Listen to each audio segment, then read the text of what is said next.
Herkese salam. OTK ümumi sınaqların, yəni 3-cü qrup blok suallarının izahı ilə davam edirik. 13-cü sınaqdan uşaqların səhvlərini izah edəcəm. 4-cü sualımızdır. İlk səhvimiz nümunədə buraxılmış durğu şəhərlərini ardıcıllıqla müəyyən edin deyir. Baxaq, Benito Mussolini deyib, azadlıq bir vəzifədir, bir haqq deyib. Deməli, Benito Mussolini deyib dediyimiz bu müəllifin sözüdür. Azadlıq bir vəzifədir, bir haqq deyil. Bu vasitəsiz nitqdir və bu düstura uyğun olacaq bizdə müəllifin sözü və dırnaq içində vasitəsiz nitq olur belə. Benito Mussolini deyib, burada qoşa nöqtə qoyuruq. Azadlıq, yəni dırnağımızı açırıq. Azadlıq bir vəzifədir, bitmiş fikir var, vergül qoyuruq. Bir haqq deyil. Yəni mötərizəni bağlayırıq və sonda isə nöqtə qoyuruq. Deməli, qoşa nöqtə olacaq bizdə. Daha sonra dırnaq açılır. Azadlıq bir vəzifədir, vergül. Dırnaq bir haqq deyil. Bundan sonra dırnaqlar bağlanır və nöqtə qoyulur. Cavab uyğun gəlir. Qoşa nöqtə ilə başlayan, deməli, vergül nöqtə yox, dırnaq gəlməlidir. Dırnaq, vergül, dırnaq, nöqtə. E variantı bizim doğru cavabımız olacaq. Keçdik 5-ci testə. 5-ci testdə deyir ki, nümunə ilə bağlı, deməli, nümunə ilə, bir dəqiqə. Səhvlərə bir daha baxın. 5-ci test idi. Aha, 5. Deyir ki, nümunə ilə bağlı hansı fikirlərin yeri dəyişdirirsə, Venn diaqramında verilmiş səhvlər düzələr. Yəni səhvləri biz doğru eləməliyik, yerləri dəyişməliyik. Bilirik ki, bura ortaqlar yazılmalıdır. Bura birinci aid olanlar, bura isə ikinci aid olanlar yazılmalıdır. Baxaq. Mən bu sinifin rəhbəri. Fəxr edirəm. Baxın. Fəxr edirəm. Kim? Mən. Bu sinifin rəhbəri mübtədanın əlavəsidir. Baxın, bu mübtədanın əlavəsidir. Deməli, belə olacaq. Bugün ayın 5-də işlər düzəlməlidir. Düzəlməlidir. Nə vaxt bugün? Ayın 5-də. Bu da zaman zərfliyinin əlavəsidir. Baxaq indi. Əlavəli cümlədir. Bu ortada yazılmalıdır. Yəni birin yeri dəyişdirilməlidir, keçməlidir bura. Hər ikisində əlavə var. Tire işarəsi vergül işarəsi ilə əvəzlənsə, fərq yaranmaz deyir. Fərq yaranmaz. Tire işarəsi vergül işarəsi ilə əvəzlənsə, fərq yaranmaz. Mən, vergül, bu sinifin rəhbəri sizinlə fəxr edirəm.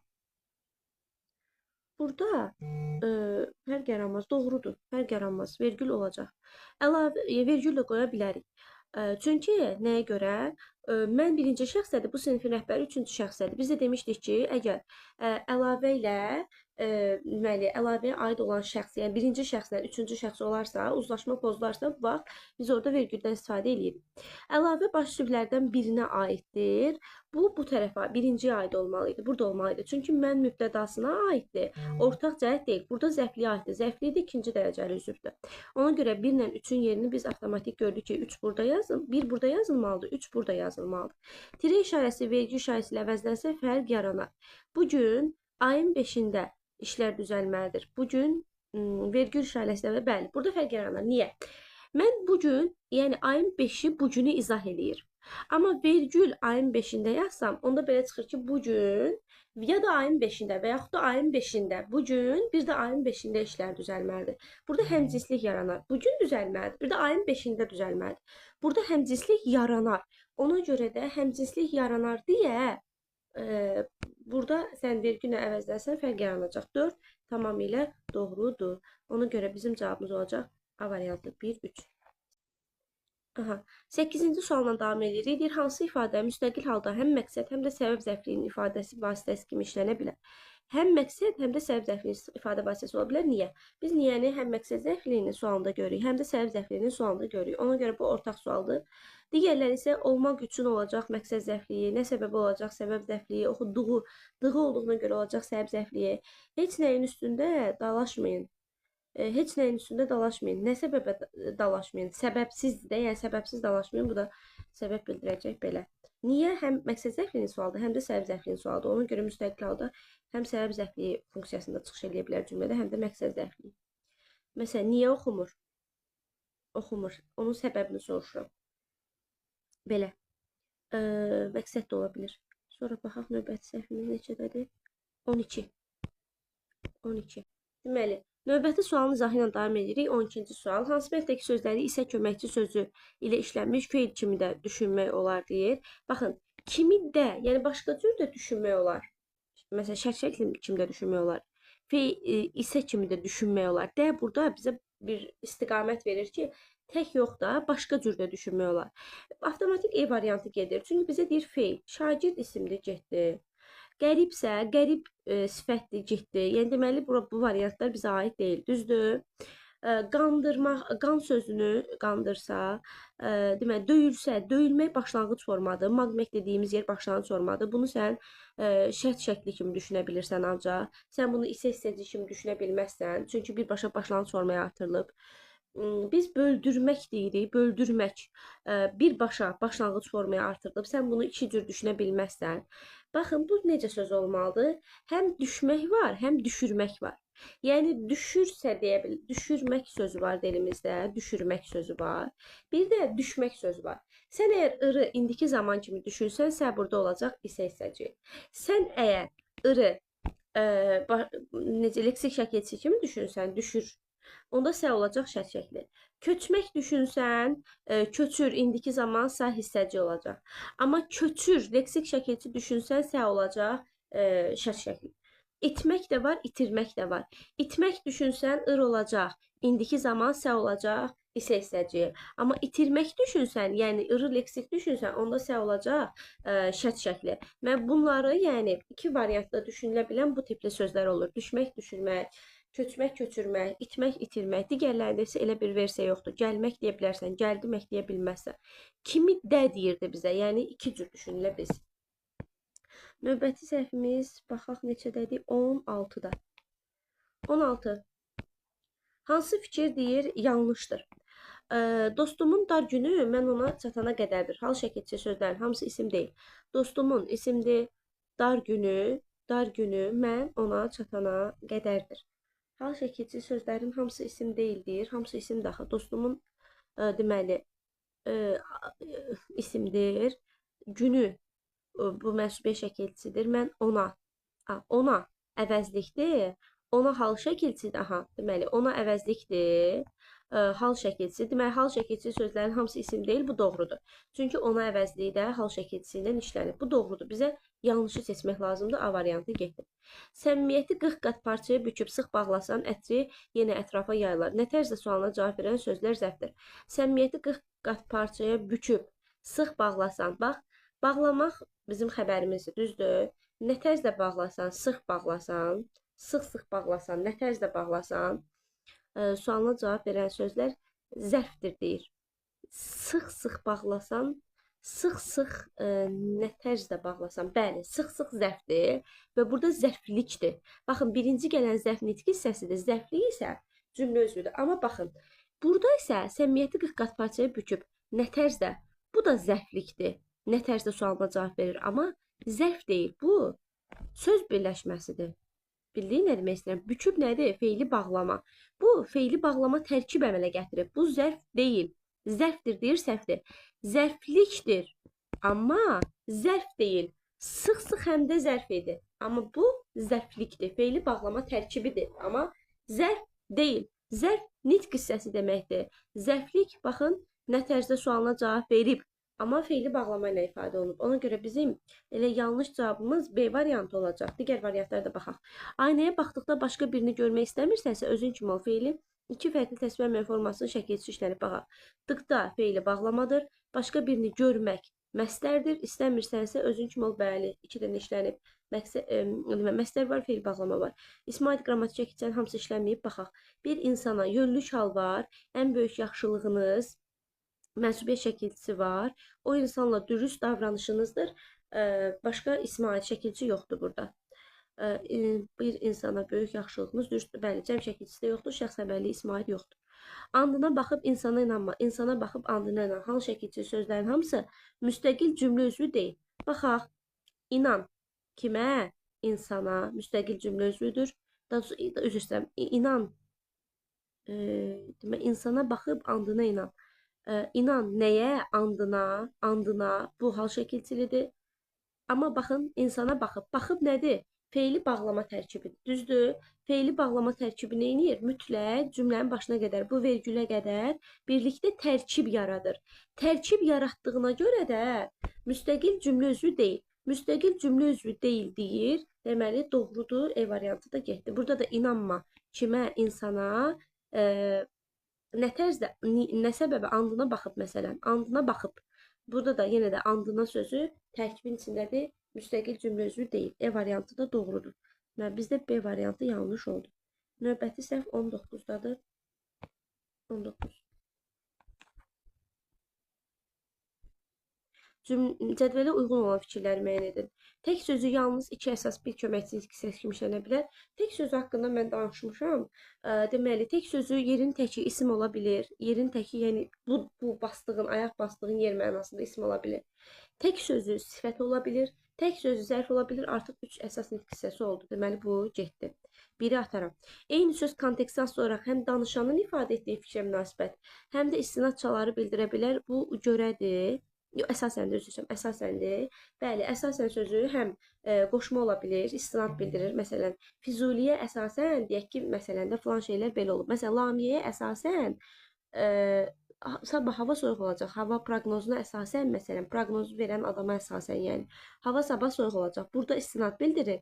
Bir də danışanın fikir ifadə etdiyi fikrə münasibət, yəni zaten əsasən modal söz ola bilir. 2 doğrudur.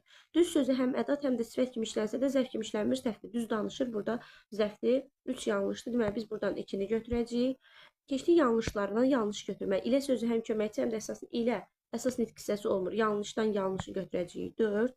İlə necə əsas nitq hissəsi ola bilər?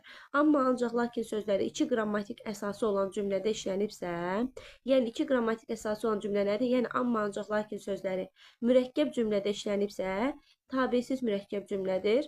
Amma ancaq lakin tabesizlik bağlayıcılardır. Bəli, əsasən tabesiz mürəkkəb cümlədə işlənir. İstisna hallarda qabağında doğrudur, düzdür. Hərsən sözləri olarsa tabeli də ola bilər.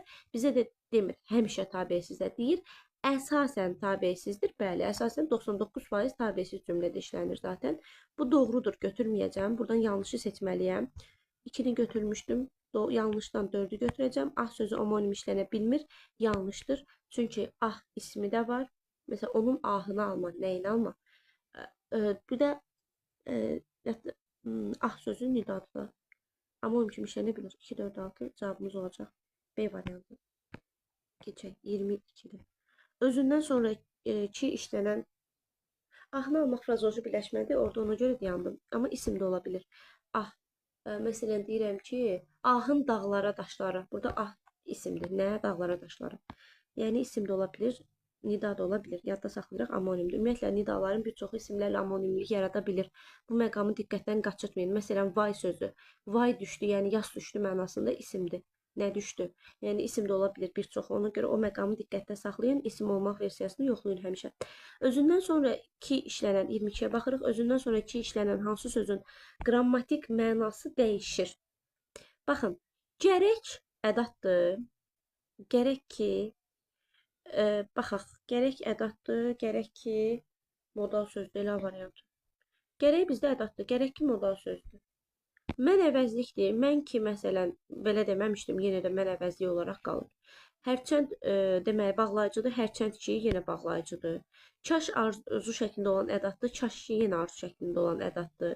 Yəqin modal sözdür, yəqin ki, yenə modal sözdür. Amma gərək arzu ədatlarında var da, kaş, gərək, təki, barı, bu arzu ədatdır. Amma gərək ki, sən sözün düzünü deyərdin. Bu olur modal söz artıq. Ona görə A variantı yanlışdır, dəyişəcək. Qrammatik mənası dəyişir. Gərək ədatdır, gərək ki, modal sözdür. Sonra növbəti səhvimiz 23, bir də 25 qaldı bizə. 21-də var, görməmişəm. 21-də də baxaq. Hansı cümlədə yalnız leksik norma pozulub? Mən öz gözlərimlə gördüm ki, onlar kəndin yatağı ilə gedirlər. Mən gördüm, qrammatik normada pozulma yoxdur. Kəndin yatağı ilə gedirlər. Burada leksik norma zaten pozulub. Kəndin yatağı ilə getmək doğru deyil axı. Kəndin qırağı ilə gedərlər. Kəndin, nə bilim, yolun qırağı ilə gedərlər. Kəndin yatağı ilə olmaz. A variantında. Başqa pozma görmürəm. Gedirlər cəmdədir. Amma leksik norma pozulub adı. Sənin tək uşaqlar, tək qoşması, baxın, yadda saxlayın. Xas qoşması istisna olmaqla, xas istisnada ayrı yazılır.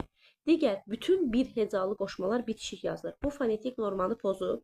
Bizə də deyir, yalnız leksik norma pozulsun. Avtomatik bu getdi. Üz yuxarı dərəyə çıxdılar. Burada da leksik normada pozulub uşaqlar. Bax, belə məqamlara da diqqət yetirin. Üz yuxarı dərəyə çıxdılar. Hə, dəri üz yuxarı olmur axı, dəri üz aşağı olur. Baxın burada pozulma var. Sonra bir çox problemin həlli üz yuxarı təpə ola bilərdi məsələn. Bu da leksik normanı pozub. Bir çox problemlər olmalıdır. Qrammatik norma pozub. Bir sıra bir çox sayından sonra gələn isim həmişə cəmdə olur. Deməli, həm də ellipsis də var. Burada qrammatik də pozulub. Bizə deyir leksik norma. Bu məsələdə kim günahkardır? Kim günahkardır olmalıdır. Bu tələffüz formasıdır. Bizim dırdır. Bizim şəxsonluğumuzdur, yox. Fonetik bu tələffüz formasıdır. Tələffüzdə düşürdü. Əgər r-nı yazmırsa, burada fonetik norma pozulub. Burada leksik norma pozuntusu yoxdur. Kim günahkardır bu məsələdə? Tarixi bu gedişlə hələ tarix bu gedişlə hələ çox təkrarlanacaq. Bu gedişlə olmalıydı. Fonetik norma pozulub, yenə də tələffüz formasında verilib. Ona görə bizə cavab qaldı bir dənə A variantında, ancaq leksik norma pozulmuşdu. Deməli, digər səhvimiz 23-dədir. 23, bir də 25. 25-ə baxaq açılıb. Altından xətt çəkilmiş sözlər əsasında Euler-Venn diaqramındakı doğru fikirləri müəyyən edin. Baxaq. Deyir ki, dünən maraqlı kitab oxudum, indi maraqlı kitabı oxudular. Dünən maraqlı kitabı oxudum, indi maraqlı kitabı oxudular. Maraqlı kitabı ikisi də hansı sualına cavab verir? Doğru fikirlər. Nə sualına cavab verən mübtədanı izah edir.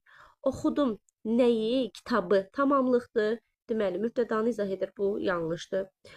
Sonra təsirli halda olan sözdən əvvəl işlənib. Təsirlik halda olan sözdən əvvəl işlənib. Ortaqdırmı? Kitabı oxudum, kitabı oxudular. Onu oxudular, kitabı oxudum, onu oxudum. Bəli, təsirli haldadır hər ikisi. İkinci dərəcəli üzvü izah edir. Bəli, hər ikisi kitabı. Bax, burada kitab qeyri-müəyyən təsirli haldadır. Burada da müəyyən təsirli haldadır. Oxudum nəyi? Kitabı, oxudular nəyi? Kitabı. Eyni, demək olar ki, eyni cümlələrdir. Yəni, bəli, ikinci dərəcəli üzvü izah edir. Yəni, tamamlıq izah edib. Necə, nə cür, hansı sualdan birinə cavab verir? Ortaq cəhət olmalıdır. Hər ikisi necə sualına cavab verir. Yəni, bu fərq deyil. Bu ortaq cəhətdir. Söz birləşməsinin aslı tərəfidir. Bəli, bu da ortaq cəhətdir. Baxın, bu da ortaq cəhətdir. Ona görə bunu da götürməyəcəyik. Maraqlı kitab söz birləşməsinin aslı tərəfdir. Birinci tərəfdir. Maraqlı kitabı yenə də eyni birinci nöqtənin söz birləşməsinin aslı tərəfdir. Bu da ortaq cəhətdir. Burada asan sual idi. Doğru cavablar istəyir bizdən 2-3. 23-ə baxırıq bir dənə. Aha. Üzeyir Hacıbəyli demişdir ki, lovğalıq tərəqqinin düşmənidir. Burada o 2 dənə qı var. Cümləsi vasitəsiz nitqə çevrilsə hansı dəyişikliklər olar? Vasitəsiz nitqə çevriləndə belə olur da. Üzeyir Hacıbəyli demişdir, kini atırıq, boşa nöqtə qoyuruq, dırnaq açırıq. Bunda vasitəli nitqi dırnağın içində yazırıq. Lovğalıq tərəqqinin düşmənidir. Belə olacaq. Məzmun dəyişmir. Niyə məzmun dəyişsin ki? Cümlə bütövlükdə sadə cümləyə çevirilər. Sadə cümlə. Üzeyir Hacıbəyli demişdir, qoşa nöqtə yox, sadə olmayacaq. Durğu işarələrin sayı artar, bəli də. Burada en qədər durğu işarəsi gələcək bura. Nümunə MV sxeminə uyğun olar. Üzeyir Hacıbəyli demişdir, müəllifin sözü, bəli. MV sxemində olacaq. Müəllifin sözləri müəllifin sözləri ilə vasitəsiz nitqin yeri dəyişər. Niyə dəyişsin ki? Üzeyir Hacıbəyli demişdir, qoşa nöqtə qoyuruq. Yenə də müəllifin sözü olduğu dəyişiklik olmayacaq. Cavabımız olacaq 3-4. Belə ümid edirəm ki, bu izahlar sizin üçün faydalıdır. Təbii ki, burada artıq bir qədər çətinləşmiş suallar tiplərindən istifadə olunur OTK-nın sınavlarında. Ona görə biz sadə sualların, yəni çox xırdalığa getmirəm. Zaten düşünürəm ki, OTK-nı işləyən uşaqlar artıq müəyyən bir bazaya sahib olan uşaqlardır. Ona görə hər birinizə uğurlar, sağ olun.